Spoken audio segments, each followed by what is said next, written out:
Bengaluru city's urbanization reminds me of the lore of a tribe that chopped down trees, carved statues of gods out of them, and worshipped them for frequent rains. Bengaluru city's lakes became the choice of land for construction, garbage disposal, drainage collection, and a lot more, except for being a tank for water storage. Lakes were no longer water bodies, they were real estates. Disillusioned Bengaluru citizens took things into their own hands rather than entrusting the civic bodies and government with rejuvenating lakes. Citizens became activists, restorers, and conservationists, Bengaluru city's own unique tribe of lake rejuvenators. I'm a writer. Being a mechanical engineer, I was working with corporate life. I used to work in a corporate. I'm a BCom graduate. I'm a mechanical engineer with an MBA in corporate social responsibility. These are some of the citizens who decided to get their hands dirty, dig and clean acres and acres of land that were once lakes. But why? My father had passed away in January that year, and he had been in the Indian Forest Service. He had inculcated in us respect for natural resources, environment.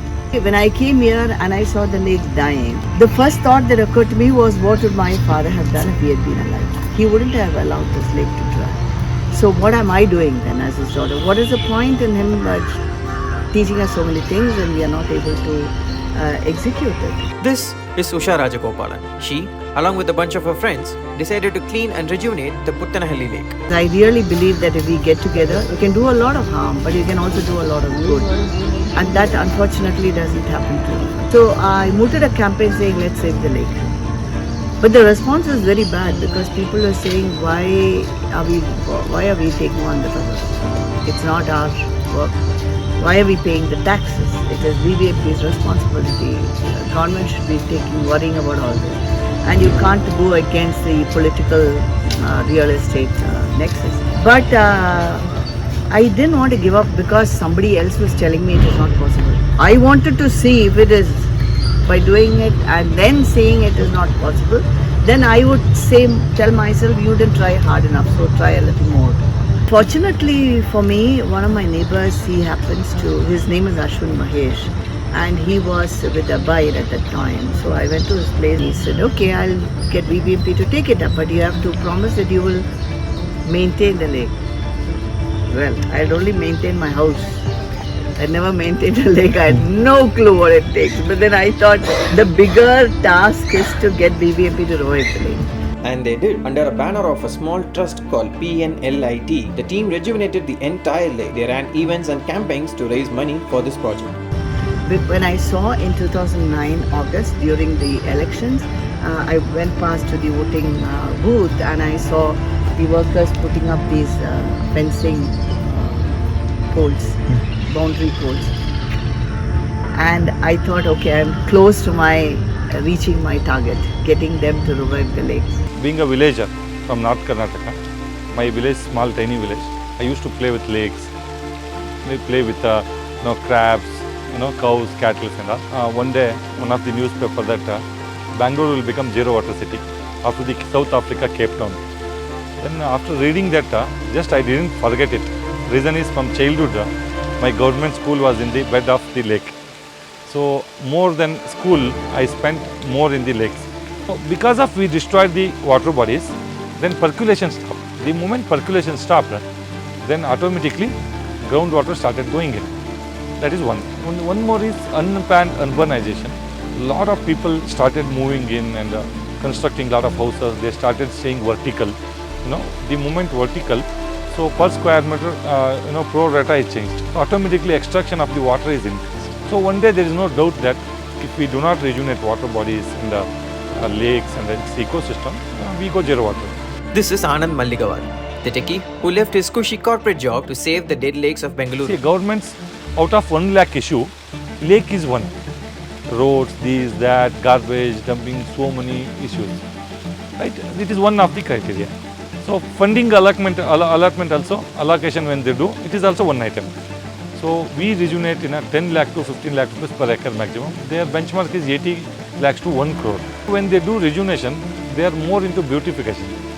They are putting interlocking tile, curbstone, grills, this, that and all. They don't work on water. Lot of lakes have been revived unecologically, unscientifically, non-technically, which they never help for the ecosystem. Right? They put lot of ornamental plants, which birds don't understand, bees don't understand, butterflies don't understand. Right?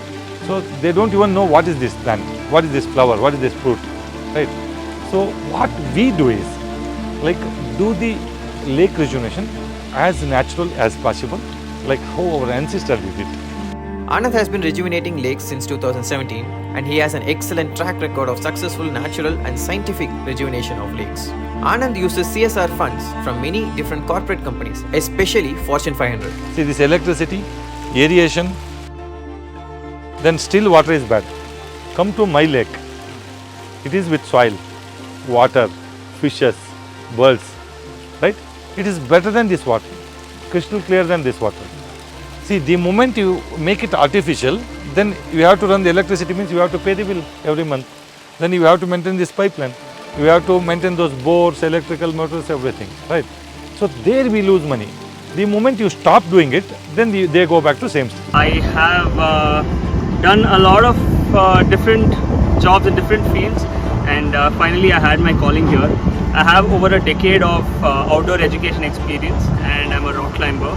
I had a pivoting point in my life where I thought, I need to do something that is more impactful and meaningful, because everybody does business, everybody is in big jobs, but who's there to take care of our environment, for example, our lakes.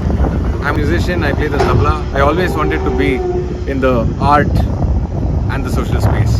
This is our fourth lake that we are restoring, and welcome to Gondanahalli Lake. And it's just been 10 days and we've progressed a lot on the entire rejuvenation. Harsha and Guru are rejuvenating their fourth lake in the outskirts of Bengaluru. They do plenty of environmental and social work, from planting saplings to painting schools. So we are purely funded by corporates. So we are called hands-on CSR. So CSR here is not only corporate social responsibility, but it's also citizen social responsibility. Right? So we have a lot of individuals who say, okay, we want to donate for a cause. We are predominantly working in the outskirts of Bangalore, that is rural Bangalore. So if you see, Sarjapur Road, Mysore Road, Electronic City, outskirts and all of them, they are yet to kind of come into the BBMP limits, and they are still in the Taluk Municipal Council or the Panchayat limits. But yet the urbanization is very, very fast. That being said, these lakes, if protected, have to be protected today. Whatever we are saving today, this lake for example, once we restore it fully, it is good, it is sustained for the next 100 years. So we make sure that there is no encroachment happening or any kind of sewage that's entering the lake. So we make sure it's safeguarded for at least a minimum of 100 years. Instagram has been a great tool for us to show what we do and inspire more people to join us or take up an initiative on their own. We started this project called the Project Laksha Vriksha. We just rolled it over on Instagram to raise funds. So we raised funds to plant about 2,000 trees. We raised about 2 lakhs, and that's in Bangalore. And for example, there's a lake that's very dirty with a lot of plastic, single-use plastic. All we have to do is put up one post, and we have hundreds of people come volunteer to remove this plastic or to plant a sapling, where we have to pay labor to do the work. In return, we can use that labor for some other works, and these works, which is easily doable, is done by the people who are watching our stuff online. All this is cool, but how do they manage a living? If I have to say a project of 1 lakh rupees, right? So we will keep 15,000 rupees for our admin charges, which is paying of electricity bills, salaries, and rentals, and all of those things. And the 85%, that remaining 85 rupees, is what actually goes into the Purely the project cost.